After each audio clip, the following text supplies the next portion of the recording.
Small Business Association. Throughout this presentation, we will be recording, and after we are done, we will send out a link to the recording so that everybody can see what we've been talking about and follow all of the information. Throughout the presentation, I will be watching the questions that are being submitted by our participants. I've also compiled the ones that were sent in ahead of time, and we'll make sure that we take time along the way to address those questions. So feel free to send those in either on the chat line or through the Q&A. I prefer the Q&A if you want.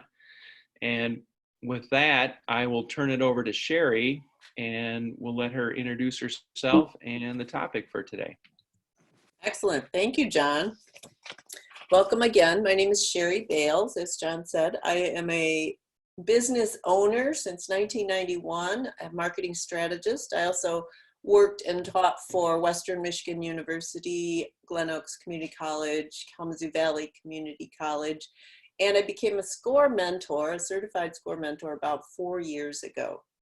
And I've really enjoyed bringing content and learning into our communities, and marketing seems to be a really, really important topic. Judging by the looks of your questions, I think we can get to a lot of those today.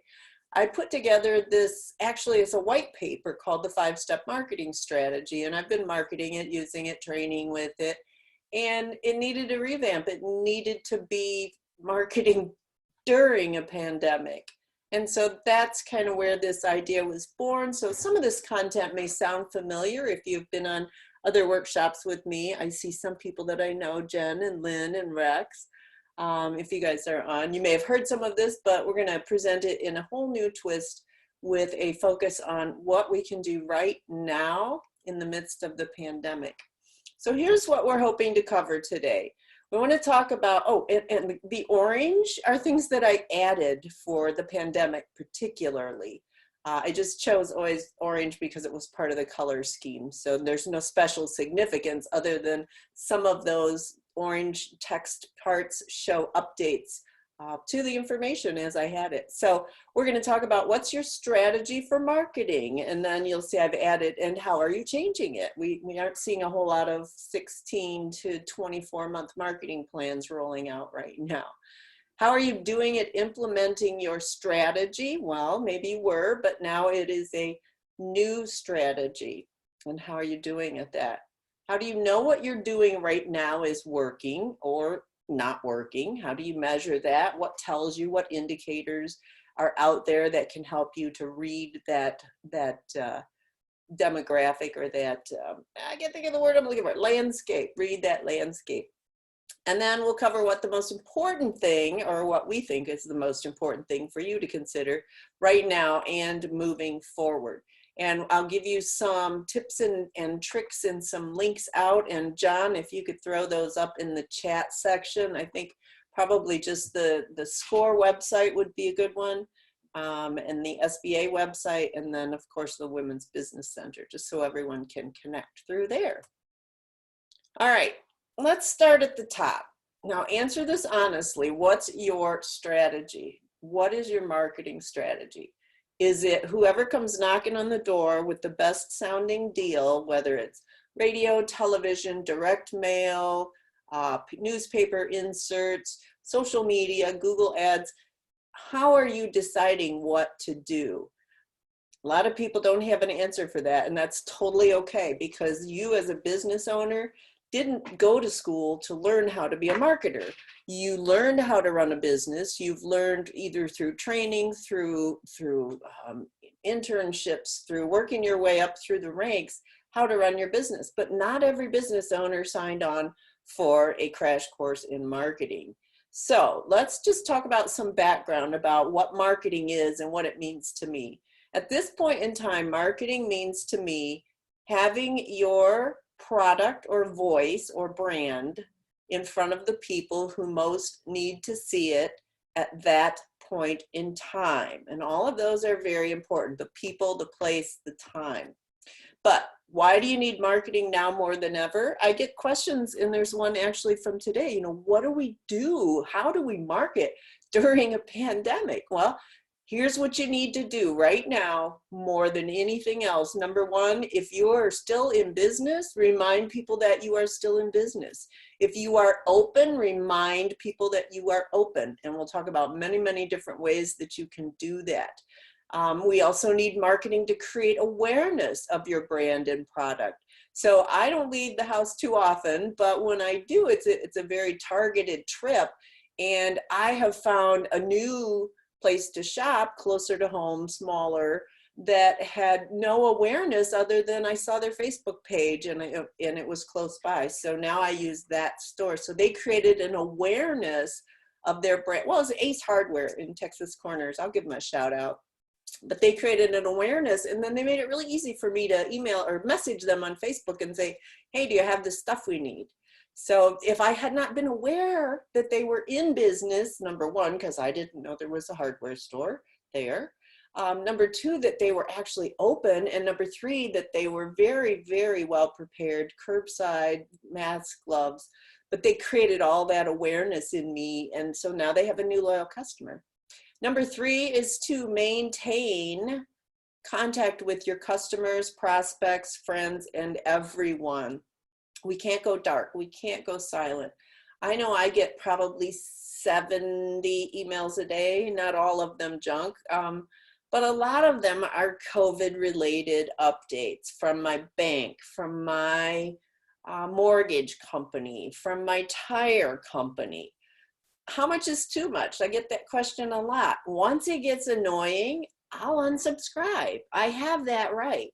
So to know how often your contacts want to hear from you, you have to listen. And you can do that with some evaluation tools that I'll tell you about a little bit later. But right now, your goal is to reach as many people as possible who have any chance at all of using your business product or referring your business product to someone else. And that's why you need to maintain contact with them. All right, 4, generate leads. This hasn't changed. I could have left this one in black, but I thought it was important. So your strategy is always to generate leads. If you are a nonprofit, and I do see a few nonprofits on my list, welcome. Then you're generating prospects, but everything that we do in marketing is designed to drive people into the marketing, the sales, the donor funnel. And I'll show you an example of a funnel in just one second. But it's generating leads. And what you do with those leads determines your ROI, also means return on investment. So unless you know how many of those leads actually made a purchase, you're gonna have a hard time knowing if your marketing budget is working. All right, honest question again. How do you implement your new marketing plan? All right, seat of the pants. I can't tell you how many, I probably could, how many editorial calendars, months and months of editorial calendars for multiple clients that had to just be scrubbed. I mean, honestly, did Lysol PR people ever think that they would be writing posts about not ingesting their product? None of us knows where we're going. The landscape is so new that a post that I prepare for the end of the month could be completely irrelevant. That I have businesses who are launching, who are opening up, who are slow launching. They need all these posts for their April 15th launch or their May 15th launch or their May 28th launch or whatever their launch date is. So all of that market planning that goes into at least quarterly for all of these clients just went out the window. Instead, we found ourselves talking more about current issues, about how to stay safe, about sharing legitimate scientific resources with our people, and explaining exactly what we're doing. And that's what we're falling back on the most, is we're just talking to people. So it is month to month. And I'm not even looking at 12 to 36 months. That's why those are grayed out, let alone a 5-year plan. Let me tell you about my funnel. Now I made this one, and I just made it pretty new colors today because I liked the color scheme. So This is called a marketing funnel, okay? This is how people make a buying decision. So I'm going to take you through an analogy for this really quickly. So I'm going to pretend that you're new in my neighborhood, okay? You're the buyer. You're looking to buy into the neighborhood and the friends and so forth. So the first level of engagement that any shopper has is casual engagement. And that means they see your brand, or they hear about something, or they might, look you up on Facebook or run across something about you. And they go, oh yeah, that's nice. Okay, equate that to someone driving through your neighborhood and looking at the house next door. They're casually engaged, but unless there's a big sign out front that says for sale by Cheri's realtor, they may not go any further. Okay, so the analogy is casual engagement, people who just may have just thought of your product or service for the first time ever, and they're looking around and seeing what pops up when they type in search words. All right. The next level I call intentional engagement. This is where the people that are buying the house next door that didn't know they were buying the house, they actually wrote down the phone number and they are going to call the realtor. So they've made an intentional engagement toward the purchase. This is all headed for the purchase. Okay. Intentional engagement in marketing world means that they actually typed in swmi.score.org to go learn more about SCORE, or to go learn more about Hannah Gold Communications. So they've made some intentional engagement. I'm moving through the funnel. I'm gonna either decide to do it or not do it, right? So they hit that decision stage, and that's where advertising helps. That's where closing the deal helps. That's where free shipping helps. That's where couponing helps. That's where pleas to their emotion and sense of right and wrong can help. You are guiding them down to the next phase, which is purchase. So your neighbor gets the tour and they meet a couple of the people on either side of the house, and they're really thinking about it. They're putting a deposit down, and that's the decision-making process. I like to say that all the way to that point, you can do a lot for free with public relations tools. And free and inexpensive. We'll talk about some of those in a minute. When you want to get them in the decision-making process, you want to grab them there, then that's where you want to spend your money, is on that part of the funnel. The purchase decision is made when the neighbor makes an offer and signs the paperwork. So if you're selling, I happen to have more, dressed yellow rubber duckies to talk to today. I line them up on the windowsill as my audience. But if I'm getting ready to purchase rubber yellow duckies from you, and you pop up a little flyer that says, hey, get 10% off your order if you sign up for our newsletter, I'm probably going to do that. If I hesitate too long in that purchase phase, if it's an online purchase, and I put it in my shopping cart and then I get distracted, go make dinner, come back, you'll have an email from me saying, hey, did you want to finish your purchase? So that purchase situation, free shipping, easy checkout, a variety of payment methods, seamless shipping, all of those are going to really push them through to that purchase decision. So if you equate that to the neighbor, they're going to get 4 points off their loan. They're going to not have to pay for the house inspection. They're getting all these little perks that moves them toward the purchase. That's moving them down the funnel. Finally, and this is where a lot of us fail to launch and navigate, is in the advocacy phase. So once a customer has made a purchase from you, what happens? Where do they go? What do they do? Do you ever talk to them again? Do you have a method for staying in touch with them? You can bet that that realtor who has sold the house next door has given that new family a few of her business cards or his business cards and said to them, boy, I'd love to buy you dinner if you know anybody that wants to buy a house. So they've become, then they are grooming that buyer to be an advocate for them. You are grooming your buyers to be advocates for you, especially if you are a nonprofit. So don't forget about your folks once they've made the purchase. You want to remarket and you want to take special care of them. You send them advance notices of sales. You give them member-only shopping hours. You just really, really milk that audience for everything you've got. A little note here on how many times it takes before someone remembers your message. Used to be 7. It's somewhere between 6 and 20. It just matters what else is going on. Right now, I probably would have to hear something many more times than 6, maybe more than 20 to actually remember it. So what do we need to think about right now? What can we do right now? And if you ever had a marketing class, they asked you these questions: who, what, where, when, why, and how.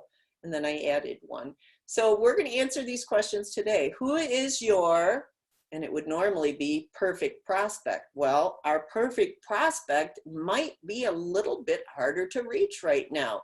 So who is your current customer? Maybe it's a totally different demographic than you've been serving before. One of the things that small businesses are finding is that their geographic demographic has shrunken, that their customers aren't coming from as far away. So who is your actual current customer? What need or critical service product can your business fulfill? What need? Everything needs to be about need. There's want and there's need. We learned that in junior achievement in 4th grade. Yes, I want a Nintendo Switch, but do I need a Nintendo Switch? People are going to make that same decision when it comes to your product or service. Do we really need that six yards of mulch? Or do we really need that tree taken down right now? Or do we really need that new Pokemon game? Finally, our number 3 is where are they going to get the service? And this has changed for a lot of us. People like me who work out of home offices, we haven't seen a huge change in our daily routine so much as it is just trying to keep up. But we don't have face-to-face meetings. And if you have customers, you now have very strict protocols that you'll need to follow. And it's a whole new world over the day that I wrote this slideshow. I mean, it just changed today and it will change again in a few days.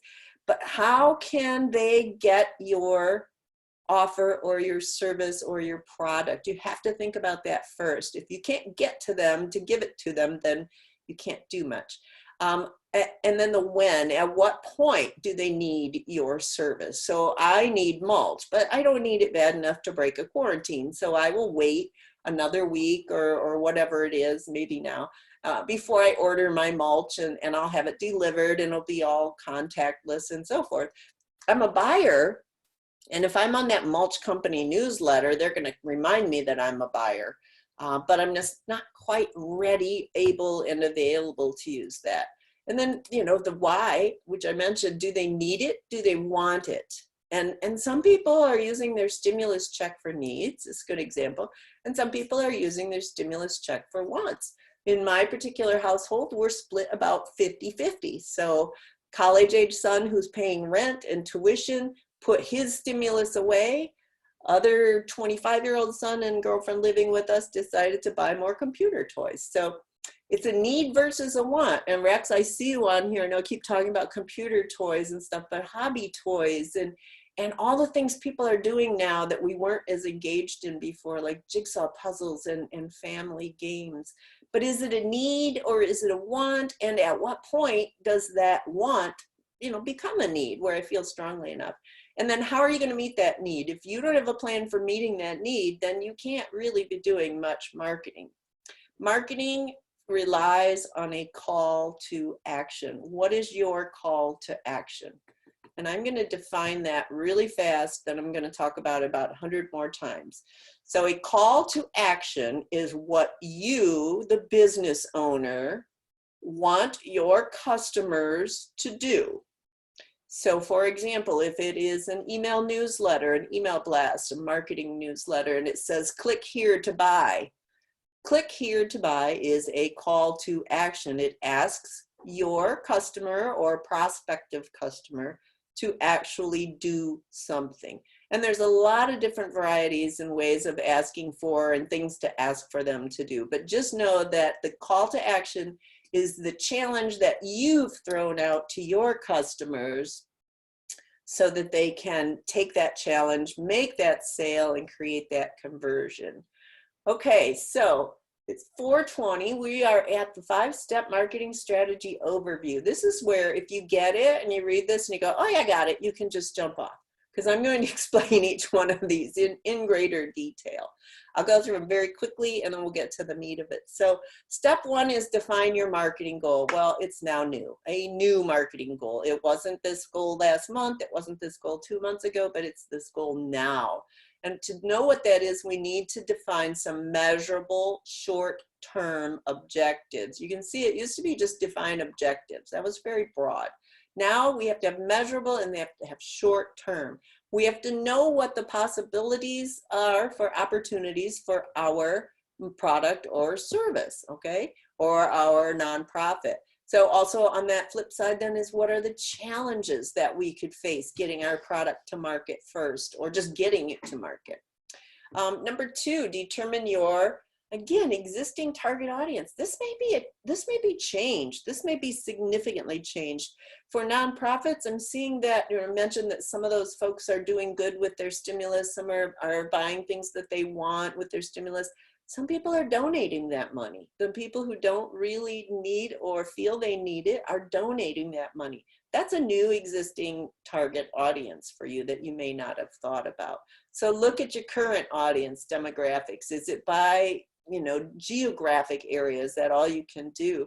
And then look for audience behaviors. Try to be on the front end of what's going to be next. If you can do that, if you can find, I wish I was a puzzle dealer. I wish I had puzzles to sell.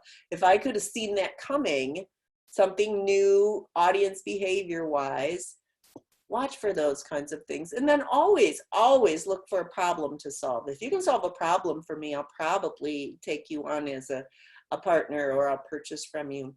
Step 3 is plan your approach. Right now you have to be really careful. What services are legally allowed and what capacity do you have are the 2 big ones. So you all have rules and regulations. I encourage you to go to, I know the Kalamazoo County Health Department just issued a lovely reopening guide for, I think, retail and restaurants.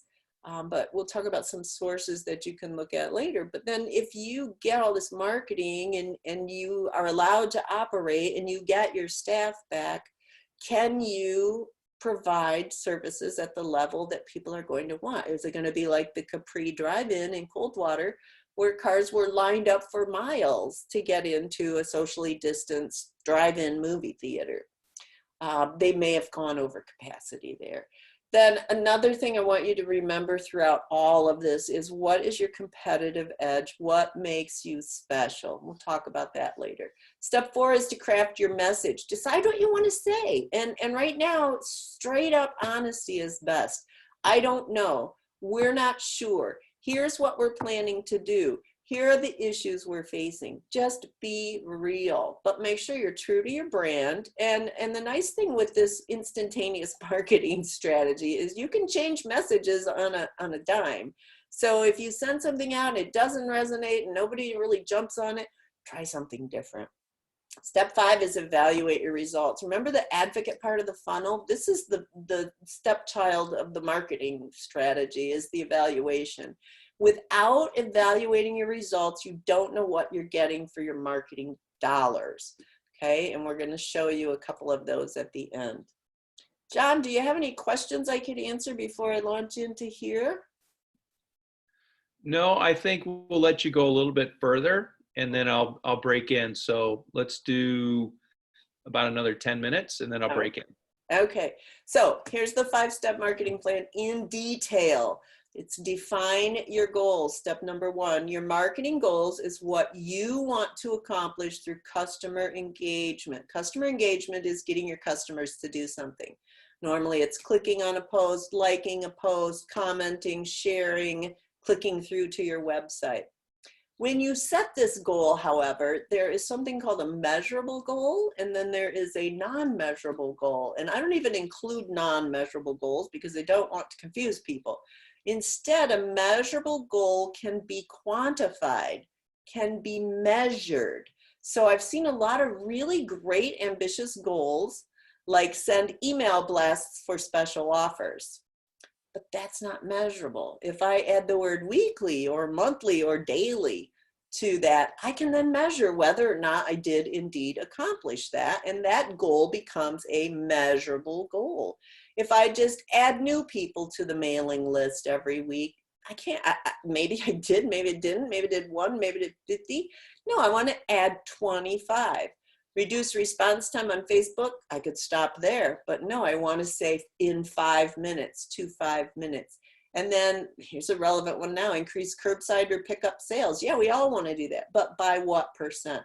So I'm just reminding you that these goals, in order for you to get any return on your investment, any way of knowing what your return on your marketing investment is, you've got to measure, you've got to use data science. Step 2. Who's your ideal customer? Remember, we talked about this may have changed significantly. I'm an online Home Depot shopper. I just am. I have an account there. I have a card. I have discounts. But boy, I'll tell you what, I didn't feel like going into Home Depot right now. So I found Ace Hardware in Texas Corners, and I was not their ideal customer. First of all, I like hardware stores, but I'm not a big hardware store frequenter. But once I found out that they also had bird food and that they also had greeting cards, that became my store. So now I feel comfortable going there, and that's an important message to make to your audience too. I think that's one of the biggest things I keep hearing is, how do we make customers comfortable? And we'll talk about that when we get to the messaging part. Where are your customers and how do you get them to where you are? You know who your existing customers were. You have background information. You have firsthand information. But is there something between you and them? What is standing between you and them? Thinking about target audience, then how do they spend their time? I'm looking for things these people have in common that might lead them over to my business. So for example, Jen's Wine on the line. We also have a friend who is a mutual friend who does colors and cocktails, painting and sipping parties. So if people spend their time doing painting and sipping parties, does it then make sense to me that they might also spend their time drinking Jen's wines? So I'm looking right now for all of my clients, and I'm telling all of you guys, look for these partnerships and find ways you can piggyback and overlap based on how people are spending their time and what they're doing. Then if you can address a need, if you can really truly show that your product solves a need or your service solves a need, you should move to the head of the line. You really should, because the needs-driven society right now. We're looking for common characteristics, and it's for our audience. So yes, we're all in this together. That's one that we're all tired of hearing, because we're really not. But what else do we have in common? Where do these people spend their time? What was the first thing they did once the quarantine was lifted and they could travel? Did they go somewhere? Did they vacation? Did they staycation? Did they go and buy something? Did they make a major purchase? Do they shop at retail stores? Do they visit foodie restaurants? Did they travel internationally in the last 5 years? All those characteristics, the deeper you can drill and the more specific you can be, the less money you have to spend on marketing to reach your target audience. And don't forget, there's a lot of other businesses vying for that customer's attention. But the good news is none of them know what they're doing either. So we're all at ground zero, base point for a marketing revolution. So you can do as much or as little as you want at this point in time. Real quickly, just to familiarize with some of the terminology that you might run into out there, there were two main kind of platforms: business to consumer, which is me selling my product to you, retail, online, whatever, business to business, which was me selling my services or products to another business for their use or distribution. And then Apple and Purple Mattress guys came in with their direct to consumer D2C. And I think it's called something else too, but I just use D2C. So your audience is in one of these boxes, and it might be in all three, or it might be in two, but it's going to need your consideration to determine how to get to that audience. So when you're selling to consumer, business to consumer, ask yourself, what's the availability of my product? Do I have enough? Can I get to it? You know, there are people who can't get deliveries of ingredients that they need for special seasonal dishes or special cultural dishes. Is it a critical necessity that I'm selling to the consumer? And this is where people can kind of get a little tone deaf, I think. If what you're hawking to me, and I'm going to use the car places, I do love that Toyota doesn't say let's go places anymore. But they come on and they go, well, we're all in this together. Well, you're working and you're selling cars and someone has money to buy cars. So, you know, we're not really all in this together. And then they plug their product. So it's not critical for me right now to have a car. And my attitude toward that product may change based on where we are now, where we were. So there's research already showing that people are not averse to buying store brands right now. And they're happily taking their second choice of branded food. If you've tried to buy yeast anywhere lately, it's a black market right now. But so business to consumer, that's you selling your stuff to other people. Business to business is you selling your stuff to other businesses. So I have rubber duckies and I want to sell 12 million gross of rubber duckies to the US government. Okay, so that's kind of a business. Actually, my PTAC friend would say that's not the same, but I'm going to use it right now. So what's the industry demographic? Is that industry operating? Is that industry, I mean, who knew we would all be making masks and respirators? Is that business even still in the business that it was in when you put them on your prospect list? Who is still there? Can you still reach the decision makers? And if not, if they're not there, how do you reach them? How do they go through the purchase process? And then always, always, always, what's the attitude toward your product?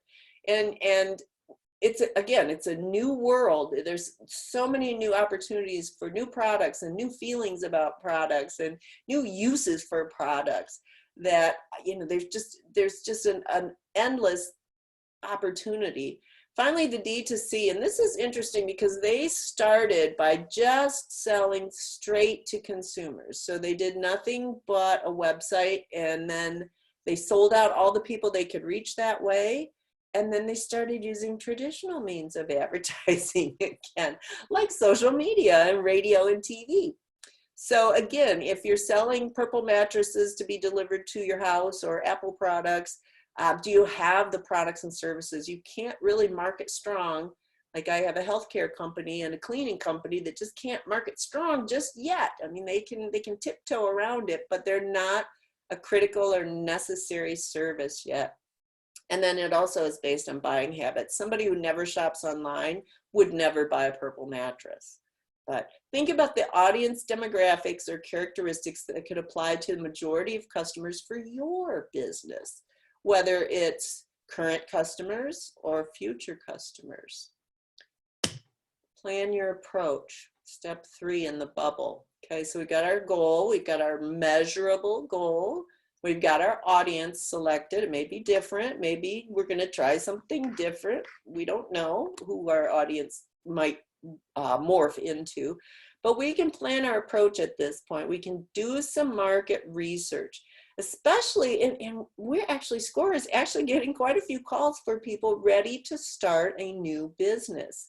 So this is one of the first things we say to them is, okay, do your market research. Does this market need more yellow duckies, yellow rubber ducky vendors? And one of the ways that you can do this is through the Demographics Now program. It's part of Cengage Learning.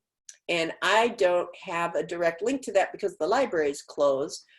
The Kalamazoo Public Library does have a membership and you can read online. Other data or other primary market research are surveys and questionnaires. When I work with nonprofits, I say, well, what benefits do your donors want from you? And they said, well, what do you mean? I said, have you ever asked them, do they really want a hat and a t-shirt and a mug? Or would they rather have a card that says this was donated to so-and-so for such and such? So ask your customers, ask people who might be in the market for your product. Do a 10-question survey and send it out to 100 people. You'll get answers. And then if you are in business, then ask your customers what's working. And the best way that I have seen to do this has been at a gift store in Austin, Texas. And they wanted customer feedback. They wanted me to fill out a thanks for visiting our store form. Can we do better? But she actually had a little box of trinkets next to the form that said, ask me how you can get a free gift. So I, of course, said, how do I get a free gift? She goes, well, you fill out this form. And I was like, that's it? Yeah. Well, she's collecting primary market research. She got demographics about me. She learned a little bit about my buying habits, and it wasn't overly invasive. But you can't always ask your public immediately and your customers. So then we offer secondary market research sources. And this is data that you can cull from trusted sources. So start with score.org. Start with SBA.org, start with SBDC.org, SBAM.gov, that's Small Business Association of Michigan. SBA is Small Business Administration, Small Business Development Center, and other reputable business sites. In this case, go with the CDC. That's the supporting data that most of our social media community is relying on. And all of those sources, especially right now, every one of those listed there, .org, .gov, they have weekly webinars. Some have 3 and 4 a week. They have live calls on Facebook. You can watch things that are recorded that you've missed. Start thinking about, what am I going to do? All right, and what's going to work for me? And keep in mind while you're doing this that the 4 biggies are price, product, place, and promotion. Again, back to Marketing 107. What price point is that market going to bear for your product or service right now? Do you think $1 a roll is too much for toilet paper? I mean, is ground beef worth $7.50 a pound right now? I saw a bottle of hand sanitizer for $6. If people will buy it, sure, but there's also this thing called gouging, and you can be in a lot of trouble. So don't do that. But no, is that price point that I used to sell my 12-pack of Diet Coke for $6, does it cost me more now? Should I be selling it for $6.50? Or should I be selling it for less because I can get all the Diet Coke I want, but Costco and Sam's Club, for some reason, don't have any? That's a personal observation. So again, do people want or need your product? What approach are you going to take? Are you going to hit it hard? Are you going to court them? Are you going to start soft with email campaigns? Are you going to start by just exposing the broad brand like Jack's Barbecue, and then moving on to the Jack's half rib slab that's ready? And what's the state got to say about how you do that business? So if people need your product, like haircuts and massages and pedicures and manicures, but it's not allowed, it's going to be kind of a thin rope to walk there. Place, where will people know about you and or use your service? Are you running a Facebook page? Do you have a website that's up and active? Do you use an email marketing campaign? Those are kind of the big 3 in my mind. I know I get a lot of questions about what tools should we use. Well, a website that you have control of and that you can update, and that you could post a big banner on the front that says, we're open, hours, curbside, call this number, here's the menu. I think you need a Facebook page as a small business. That's one of the first places that I tend to go and look for people. An email marketing campaign can do a few things. It can keep you in front of your customers, but it can also provide you with a venue for sales, products that you want to sell, new classes that you're offering if you're taking your classes online, yoga or something like that. And then what's your competitive advantage? Always ask yourself, what's different about this? What's different about this product? What's different about this service? Had a client who was a lawn care provider and couldn't think of how, that was really different. But turns out that he uses all solar powered equipment and all organic soil treatments. So that was his competitive advantage. That was his special sauce. John, you have a question? Yeah, I was just going to say at this particular point in time, we had a number of questions regarding reaching new clients. So you go back to step 3, and where will people know about you? I know you glossed over that a little bit, but Yeah. I do know we've done some webinars in the past related to a more in-depth on email marketing. Do you want to just embellish that for just a few more minutes before you move on to step 4? I can. I totally can. I see the questions that you're talking about. So finding clients right now is tough. Finding clients, you can't go out and network like you used to. And you can sign up for lots of Zoom networkings, and that's really not a bad way. It's actually, some of the groups that I've been in with breakouts have been even more personalized than I would have had at a face-to-face meeting. But let me go through, in my mind, the tools that you need. So I mentioned the website, and that needs to be updated. It needs to have a place for people to contact you or start a conversation with you, or, something like let's chat, or what can we help with? You've got to have a way for people to reach you. You have to keep track of those people so that they then become potential clients or potential customers.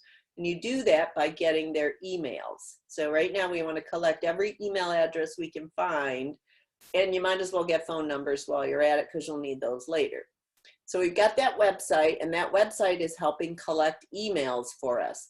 We then take those emails and we use those to send out an email marketing message. So we've taken all of our customer list and database, and it could be an Excel spreadsheet. I mean, you may have it on business cards, you'll have to type it in. But we pull those addresses from any place that we can that we feel confident will not report us as spammers. So no, you can't take a 5-year-old list that a grad student put together for blah blahs and just upload it into your email newsletter. You can't be a spammer, but you can ask people, may I put you on my mailing list? Can I send you my newsletter? Can I send you more information? And ask them to drop those into the fish bowls or drop a virtual card on the chat area. You can still connect through LinkedIn and chats. So the email marketing is good for a lot of things. One, it gives you something to tell people to stay in touch with them, but it also gives you a way to manage your customer database. If you're like me, a small business, you probably don't have a fancy CRM that allows you to put in first touch, second touch, third touch, resolution, all of those characteristics, birthdays, anniversaries. If you do, great, yay, good for you. But I'm just using a plain old spreadsheet, and I can implement and upload that right into Constant Contact for email marketing. They also have a couple of other tools that they've rolled out right around probably around January, February. They now have a simple landing page for businesses that just don't have a website. They can create, I could create for them, or they can get help Constant Contact to create a one-page landing page that they can then sell their products through, and they can use PayPal or cash on delivery. So there's some really kind of neat things coming up with Constant Contact. The Facebook page, you got to have it just because that's where people are going to look. They're going to read your reviews. They're going to check your about section. So make sure every little box that can be filled in is filled in, and then go change something every other day or so just to keep it fresh.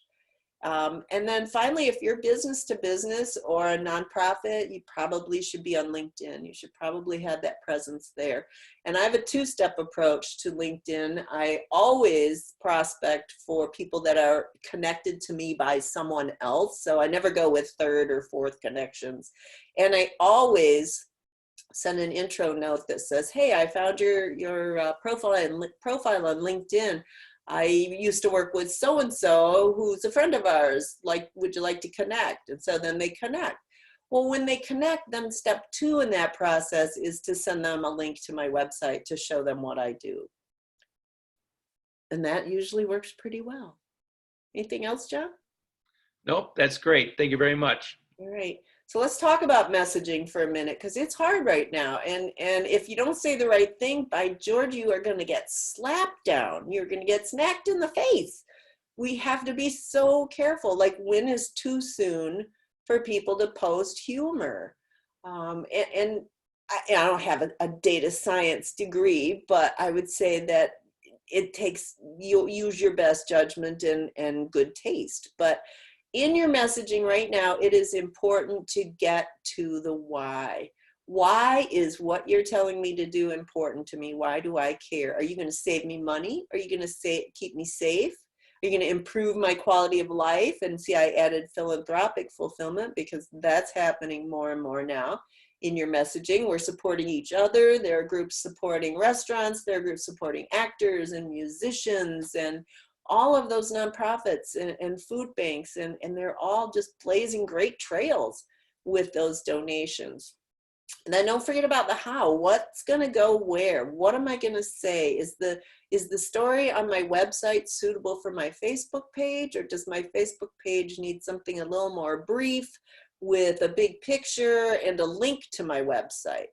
So what channels are you going to use, and how are they going to break through the noise? I call those touches. So for those of you that joined this call today, I think you got 6 emails, 6 touches from me. And we also posted this twice on Facebook, LinkedIn, and Twitter. So 6, 8, 10, that's 12 touches for one little 1-hour webinar. So you have to keep going. I hear folks sometimes complain about Facebook ads. Well, I spent $50 on an ad for a week and I didn't make a single sale. That's right. You wouldn't expect that to happen in any marketing area. It takes a sustained effort and a sustained budget over a period of time. So how many touches you will need?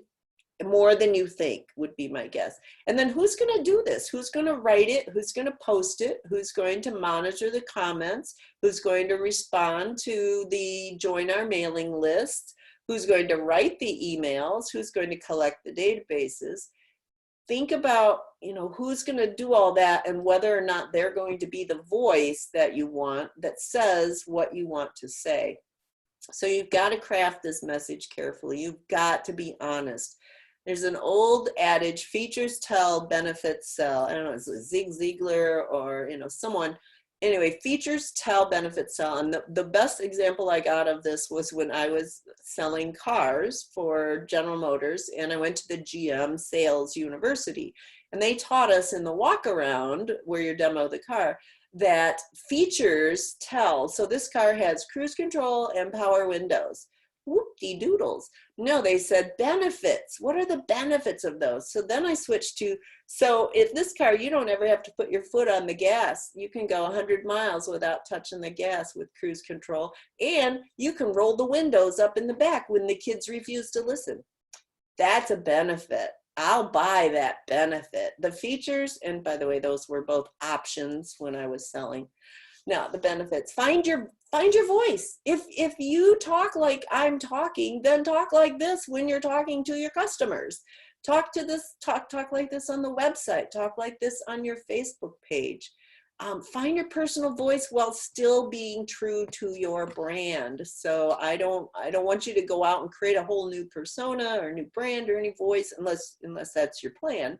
But be true to the brand. Don't misuse the name because we're lazy. If you have a really long business name like Hannah Gold Communications, just make sure your colors match and your fonts are still on point and your logo is still sharp. And always use that call to action. You are selling, legitimately allowed to sell pre-pandemic based on market research 20% of the time. So if you had 10 posts, 2 of them could be hard sell, like buy now, click here to buy, click here to sign up, click here to donate. But the other 8 were soft sell. They were things like, look what our office staff did, how to stay safe during COVID. Here's a blog on cleaning your appliances.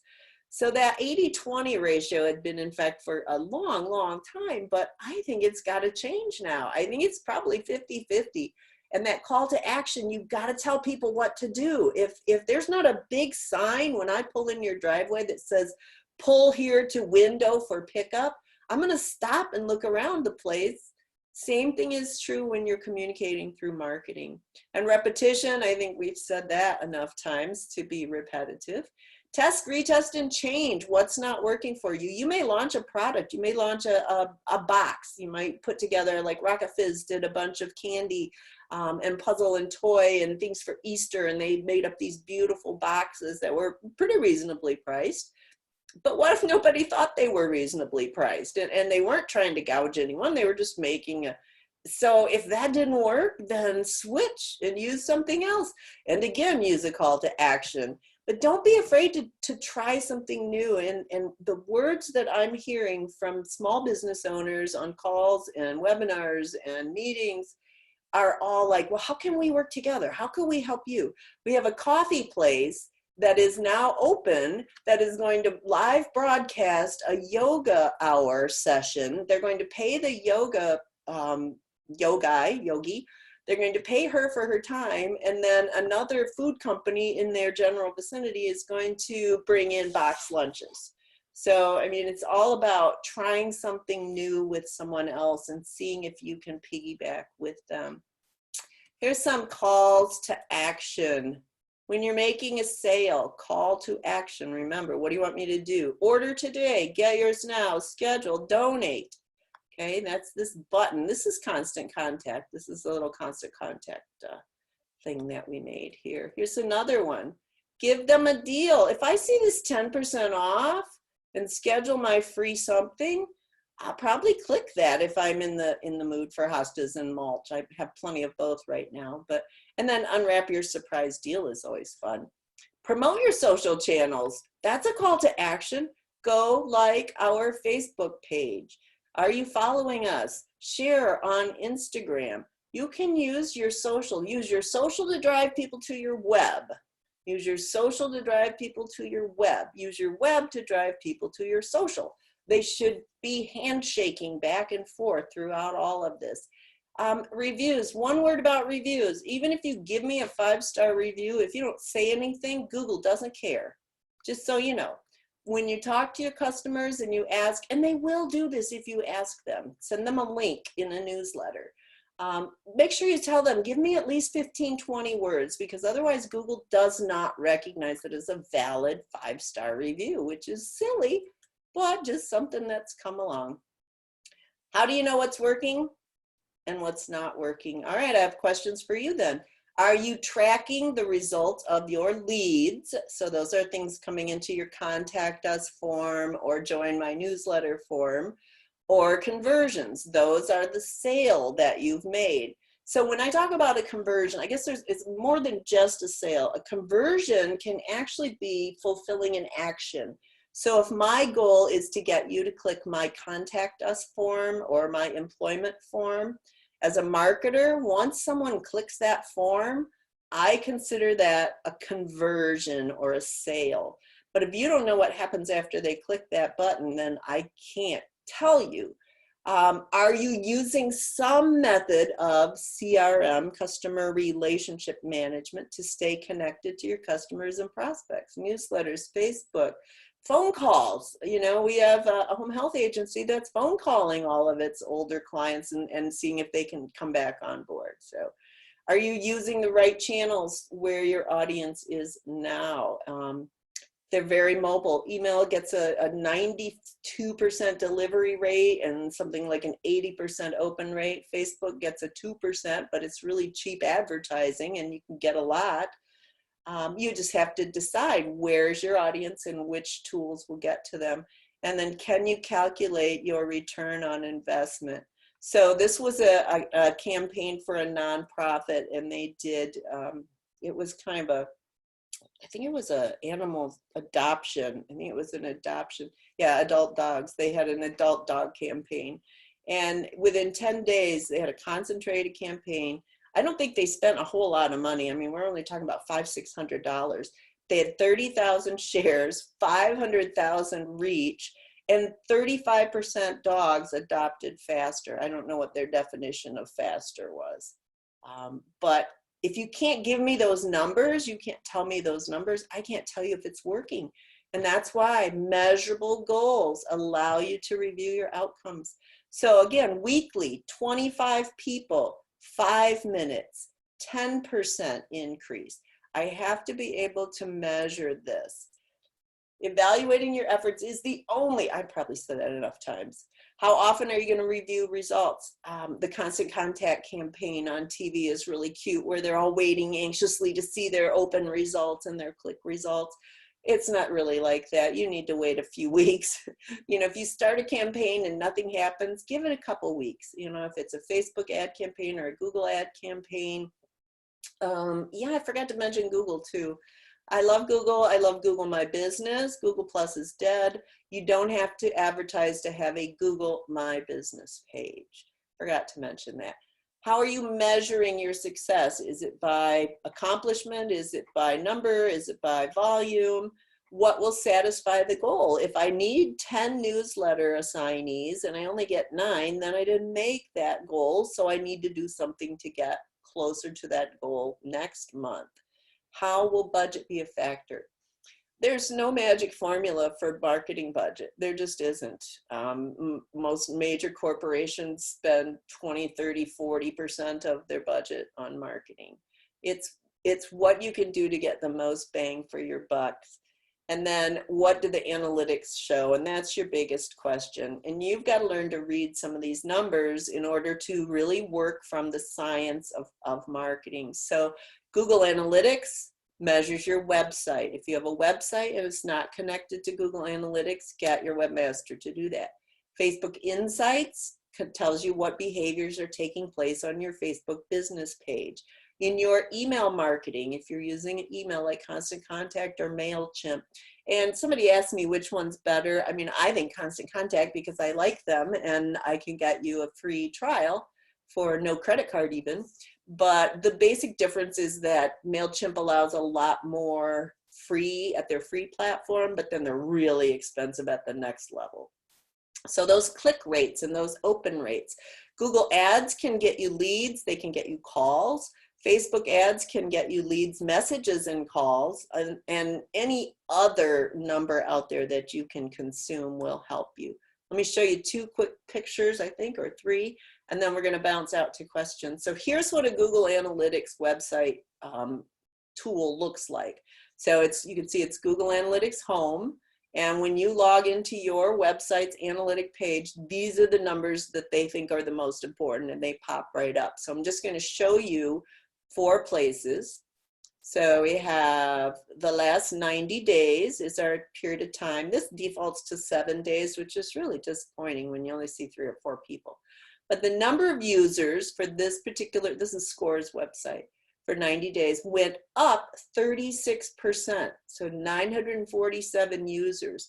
This 1.3 thousand sessions means that 947 people came once, but another, whatever the difference in that number and that number is, came back and did something else or created another session. The bounce rate is pretty high. 64% of people landed on that particular website and went, no, never mind, and just clicked out. That's called a bounce. It just means someone visited your site without doing anything. And finally, Google likes to measure, I like to measure, the session duration for each visit to the website. And in this case, with 947 people had an average use time on this website of 2 minutes and 18 seconds. And people will say, well, that's not very much. Well, it is enough time to fill out the contact us form. And maybe that's what the goal for this campaign was. Again, Google Analytics is tied to your website and it measures your website activity. Facebook Insights, if you open your Facebook page and you click this little guy right here, Insights, what you're interested in is the post performance.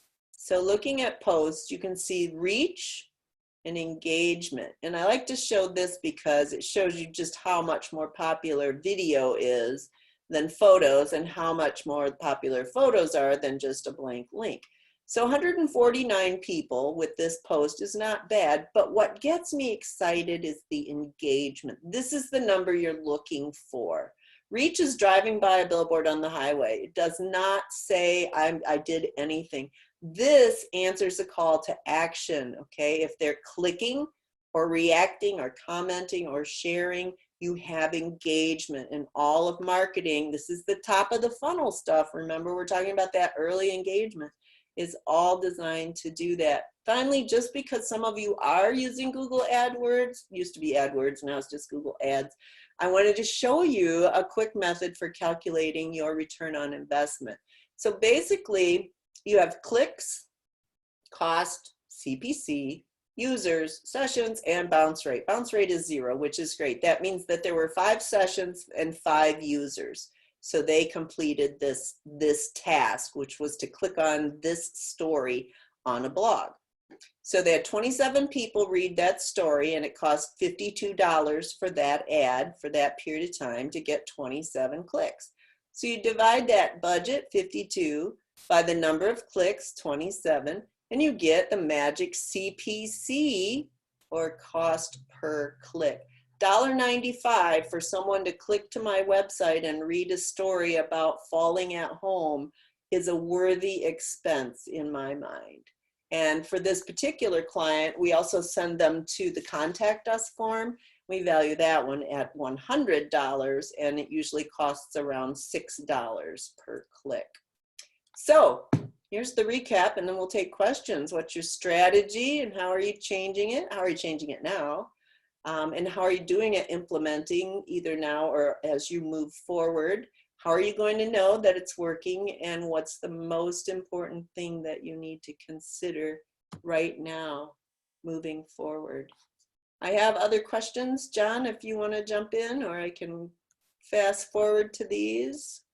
Yeah, there was one that came up about any suggestions on how to get their website to come up on Google. That may take a few minutes to talk about. I can do a quick nutshell explanation of SEO. SEO stands for Search Engine Optimization. It basically means whatever words I type in the Google search bar need to be on your website if you want me to find you. So let me give you an example. I worked with a golf car company. Actually, they are called cars, not carts. But the average public and the average golf course manager, perhaps, call them golf carts.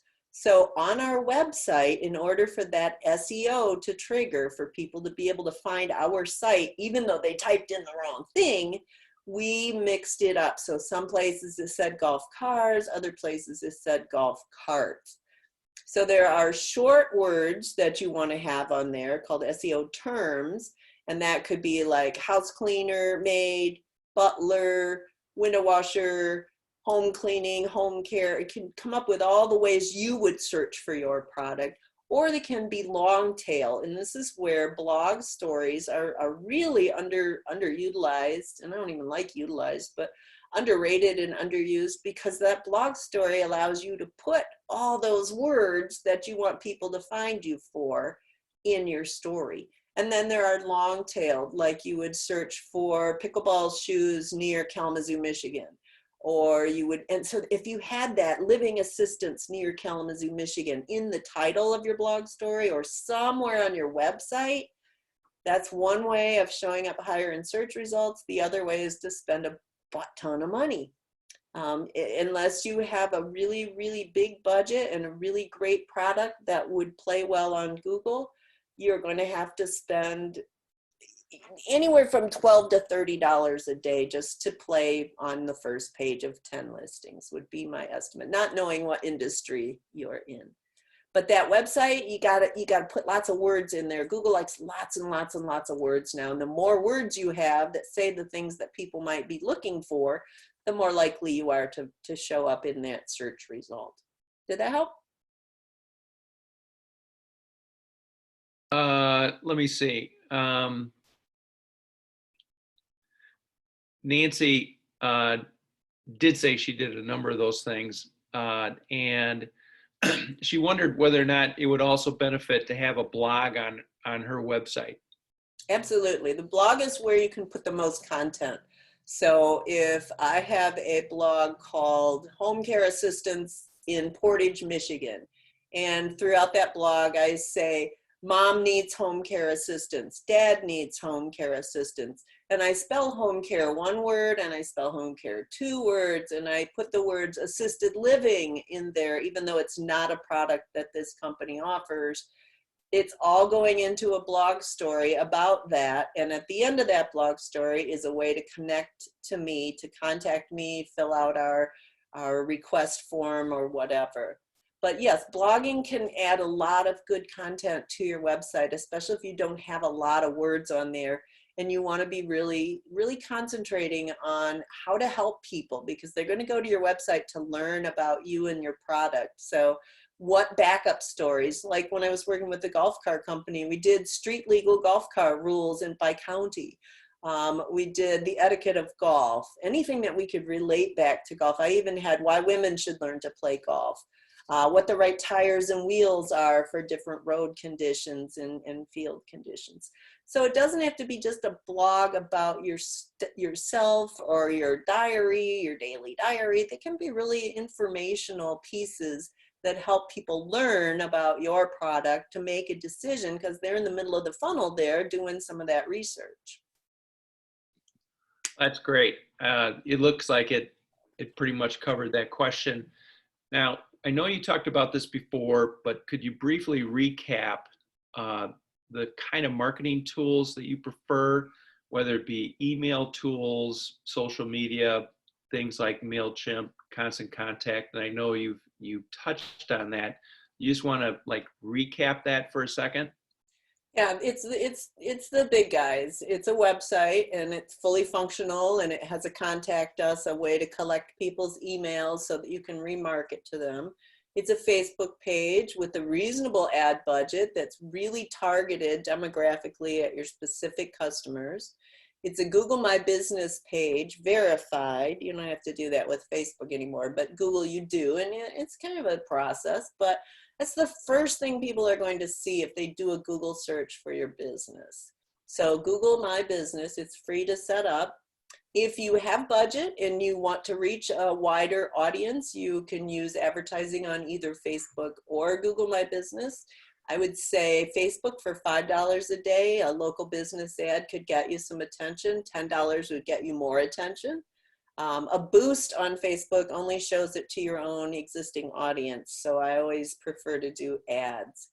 Then there's the LinkedIn profile, both a business page and a personal profile, especially if you are the face of the business or the brand, you want to be there.